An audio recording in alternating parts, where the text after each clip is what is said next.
Pete and Hannah's Watchlist. I'm your host, Pete Mitchell. I'm here with my great co-host, Hannah. Hello, people. Hannah, we're here today for What's Next, the show where we help you figure out what to watch next. On today's show, Inside Out 2 and The Exorcism. Ooh. But before we begin, let us tell the viewers and the listeners what they should do. Pretty please leave a like and subscribe to the channels. Leave a comment down below, any of your feedback, good or bad, your favourite movie so far this year, your favourite joke this year, I don't know. Hit the notification button and you'll get great content like this one, including we interrupt regular program and we had great Hannah on. I was there. Yeah. I watched TV too. Great episode, actually. Great episode. Yeah, well, I like dragons. I had a really fun time doing that episode, and yeah, it's a lot better doing the show with you. Well, no, I like the show. I watch it when it's just you. No, it was good. It was better with you. Okay. Hannah. I have weird opinions. That's why I love you, baby. Championship belt holder for you? It is Challenges. And for me, it is Civil War. Yeah. Now, Just Fine Award. Our Just Fine Award is named for the worst movie / movie tape of the year. And for you, it is? You've been debating for yourself? I can't remember what I really hated this year. I think I still am waiting for that movie. I just, cannot stand. So, I think I'm going to give it to Rebel Moon. Just because... Scargiver? Yeah, Rebel Moon Part 2, Scargiver. Just because it's such a waste of potential of a... it's so weird. The worst part is hearing the fact that there's a director's cut. He's in charge of those movies. Yeah. So why is there a director's cut? Yeah. And then the fact that whole movie literally is just absolute... It's nonsense. It's really bad. It's a waste of time. It's a waste of money. Netflix, I don't know what you're doing. It's like, I don't know what you're doing. You could actually do weird, cool stuff, but he makes those kind of movies. I don't know. My Just Fine Award is Tarot. I don't think I'll ever see a worse movie than that. Yeah. I fell asleep in that. Let's get on to today's show, and we'll start off with the huge box office hit. Yep. Inside Out 2. Of course. Remember when people were saying movies are dead, Hen? Yeah, but that's because the sequels people wanted to go see weren't out yet. Yeah, exactly. Like that. Like is Bad exactly Boys is a sequel everyone wanted to see, and now Inside Out 2 is a sequel. 100%. So this is 10 years since the first one. It was a hit. Wow. 10 years. That was a hit as well. Returning it voices. I will say also it's had a strong following since the first movie. Well, it's been on Disney Plus. It's been on streaming services. Been very beloved. People buy it on Blu-ray, DVDs. They don't do that anymore. No, they don't.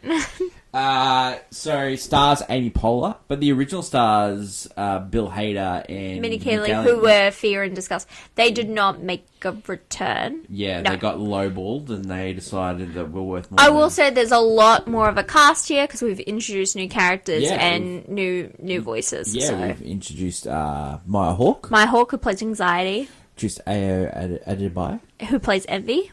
We introduced Embarrassment. Yeah, Embarrassment's the character. Yeah, you know who plays him? No. There's a guy that was in Richard Jewell. Oh, okay, yes. Yeah, that guy. Blackbird. Yes, I know who you're talking about. Yes. So we've got new characters to the cast, and do you want to start with the elevator pitch or continue?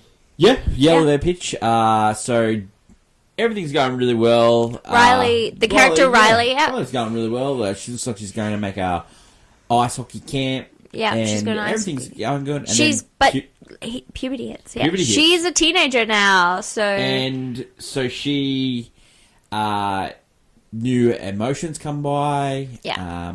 And they try and take over Riley, and then Joy. Disgust, Fear, who's now played by Tony Hale, Anger, Lewis Black, and Sadness by Phyllis Smith. They get exiled. Yeah, they get exiled as emotions because anxiety, and the embarrassment and boredom take control basically. And so we're dealing with Riley's growing up, so she has new emotions, and now the emotions trying to have to bring back who the actual Riley is. So it's like a little bit, this one is about self-discovery. Yeah. In a really weird, like, emotions way, the way that Pixar have been doing it. I didn't see the first one. Yeah, so tell me your experience. I liked it. Yeah. Yeah, it was some good laughs. It was really heartwarming. I really love Lewis Black in this. Like, he's my kind of comedian. I like that over-the-top yelling. Yeah, the anger, works. The imagination scene where she's anxiety is trying to get the way that many ideas as you can to. Yeah, because in the first one, imagination as a kid is like this wonderful place, but here it's like she uses it to conjure up how many times something can go wrong, which is what anxiety does. And so anxiety is like, it's like 1984, and they have the whole room of like trying to make them all do work. Yeah, I loved that, and that was some of the funniest bits. Yeah, I can see why people love this movie. Yeah. Really this franchise, I can really see it. For me, what doesn't work, and she's not my kind of she's not my kind of type of comedian. It's Amy Poehler. Yeah, she is quite polarizing. Love it. That's why you're on the show today, for great takes like that. I did not like Parks and Rec. And the bits of Parks and Rec I did like it's because of her. Chris Pratt and alright. I loved him in that show, and I loved Aubrey Plaza in that show, but I did not like the Amy Poehler stuff. Amy Poehler is like the main character energy, but like trying too hard, and it doesn't work all the time. Is her perfect? Joy, it's a mirror image of her. In Parks and Rec. Yeah, exactly the same. Yeah, no, I find, I was in the show and I was thinking, geez, like, I'm trying to work out what this is, and then I remembered, and I was doing some research about Amy Poehler, and I was like, yep, that's it. It's Parks and Rec. It's Parks and Rec for you. It's like, that's it. That's why I stopped liking. Yeah, okay, I see that a lot. Because Leslie Knope is the main character from Parks and Rec. And like Joy is Leslie Knope. Yeah. No, that makes sense. Everything is perfect. Always control freak. Yeah. Control freak. The worries are not going to get me down. Yeah, so it's all the side characters do all the funnies for you. Yeah, like Parks and Rec is just like the cartoon version of. Okay. Yeah, it is. Yeah. It's just like because you've got the Ron Swanson, Nick Offerman. He's sort of like the anger sort of guy. Yeah. You've got Andy Dwyer sort of playing the silly sort of guy. You've got Aubrey Plaza playing the disgust. It's just exactly the same. You're like Parks and Recs, but with emotions for kids. 100%. It's for kids. Yeah. But I still like this movie. Yep. I really enjoyed it. I think it's a watch. I think if you haven't seen it, definitely go see it. If you got kids, I would take them to see it. Yep. Like, there's not many kids movies coming out. No, there's this one, and next week we have Despicable Me, so we have the two biggest kids movies of the year. And then we don't get one till My Home 2. Yeah, no, we also get The Wild Robot, comes out by DreamWorks. That's a kids movie as well. I'm good with that. Okay, whatever. Anyway, no, what are your thoughts? My thoughts, I particularly I'm a fan of Inside Out. Didn't like the first movie, and I do continue to not like this. So it's just constantly things that you do for this channel. Constantly things that you try to make people give kids happy. Movies I want them to be good because I want a next generation. Like it's the kids are growing up with these movies, and I don't want them to be just shilled like propaganda of like, oh, everything's fine, But you said it best last night. This is poor man's Toy Story. Pixar just done. This is a Toy Story, but emotions, because Joy is like a dictator, kind of like Woody is. So, and then you have like new characters come into the fold, kind of like how Buzz comes into the first Toy Story movie. And so like anxiety is like that new. She's like this new emotion taking control. She's so cool and does all these things, but if she's in charge, everything's not perfect as it should be. But, I think if you love that first Inside Out, this is a continuation of that story. If you love the character of Riley, I also don't love the character of Riley. I find the actual person to be quite annoying. And I'm not a fan of how the emotions all look different in Riley's mind, but if you go to anyone else's mind, everyone's emotions look the same because they have the same hairstyle. And I find that so dumb. Just with like a moustache. I just find that bit just a little bit dumb. But no, it's just personally not my cup of tea because I just find I have problems with the emotions. I have problems with the story and the characters. But honestly, for Pixar, when it comes to sequels, this is probably one of their better ones. This isn't, I wouldn't say it's necessarily just their cash grab sequel. Yeah. This is definitely like, yep. In Incredibles 2, this one, it's nowhere near any of the Toy Story except probably the fourth one. It's better than Simba's Pride. No, that doesn't count. That's Disney. And that's also, actually, some people would argue with you on that. But no, with Pixar's sequels, this is better than Cars 2. Like, Cars 2 is technically one of their worst, and so this would be better. Yeah, love the franchise. You will love this one. I personally don't. It's the same type of humor that goes into this. So if you didn't like the first one, it is more of the same.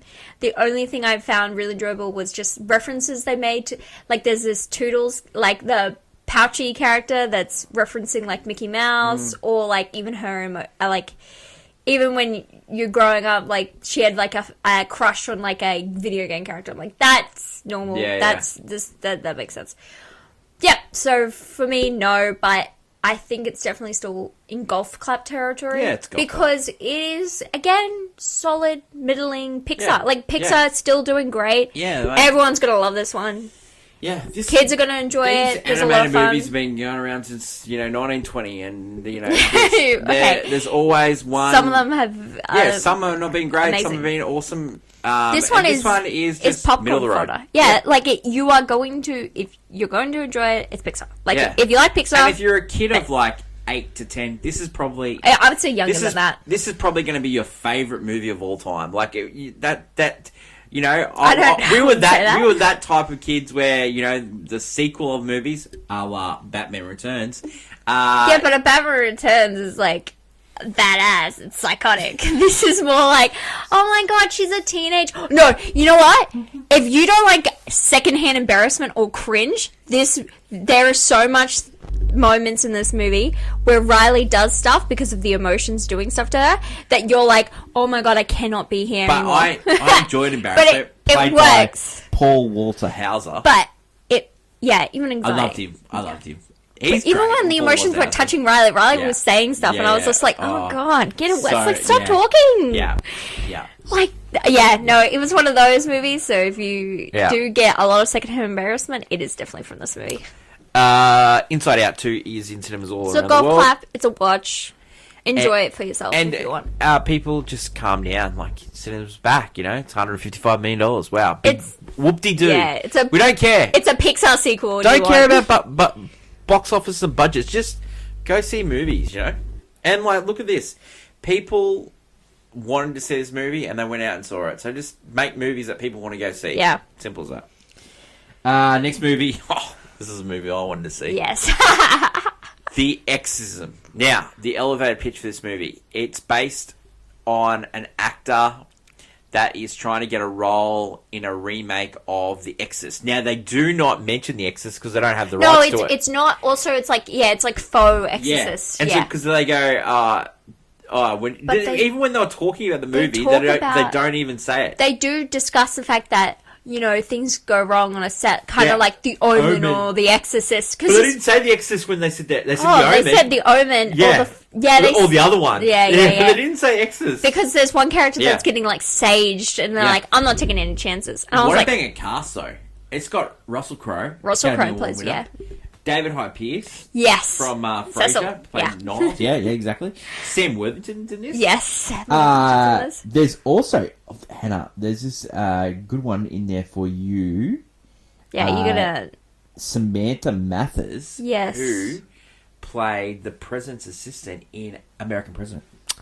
Oh, of course. Okay, yeah, I see. I see what you're saying, yeah. Now, this movie is unadulterated, full of trash. It's also edge of your seat stuff. Yep. Russell Crowe is cooking this movie. There's scenes where he's fully possessed because he's taken on the role of the priest in The Exorcist. Because the idea is that all those movies, like, something bad happened off-set. Like as if the set possessed, like, bad things to happen. And so Russell Crowe gets possessed in this movie. And, but some people think because he was addicted to drugs and alcohol, that he's just, like, losing it and he's just a bad actor. He also had unfortunate run-ins with priests when he was a kid. Yeah, and so he's a little bit traumatized by it all. And, it is... To see Russell Crowe kind of lose it, like, he's just... it's funny he's the main character, but it really does focus on his daughter and being this... Well, his daughter is staying with him because she's lost her mum. She's left school. Yeah, she doesn't have a good relationship with him. No, because... But she's sticking by him, which is so, like... Well, she's there to help him sort of get his life back on track. Yeah, because she kind of stuck, so she works on the film, and then she's seeing him spiral out of control, and then she realizes it's not drugs, he's possessed. Yeah, and then I have to get that priest to help me. Yeah, David Hyde Pierce. Oh my god, yeah. Oh, and some of the things that Russell Crowe says to her, like the daughter's played by Ryan Simpkins, and she was in Fear Street. She was also in Revolutionary Road and Single Man. Yeah. She's really good in this. Yeah, she's really good. No, I found it was just good horror thriller. Like it is like popcorn trash. But in, like, that good sense, like, if you saw this with a bunch of friends at the movies or something, you would have you just eat it up. Because you're like, oh! Even had a few jumps, like, I was a little bit tired, and then I would just get, boom! Like, something would happen. Yeah, amazing. It would have those moments, and I was like, I enjoyed it. It's not full-on scary. I don't really love the going into it, but the way it does in this movie, it's not too much. And it just works. Yeah, it does. And if you were like, oh my god, I loved seeing Russell Crowe play the Pope's exorcist. Now I get to see him being exorcised in this one. I can't wait for the three-piece. It's really funny how he keeps doing these movies. For him to just keep doing exorcism movies, it's really fun. This movie was directed and written by Joshua John Miller. Yeah. He's got an eclectic IMDb. That's going through like some of the movies. Like he was in like a Death Warrant, which is with Jean-Claude Van Damme. Oh, okay. Where he goes to a prison. Okay. I heard Jean-Claude Van Damme. There we go. Like he was in Teen Witch. Like just funny stuff like that. You know, just good quality stuff he was in. Good on him for this movie. I really enjoyed it. Like this is when it comes on streaming, it's gonna be number one wherever it is. It's gonna be number one.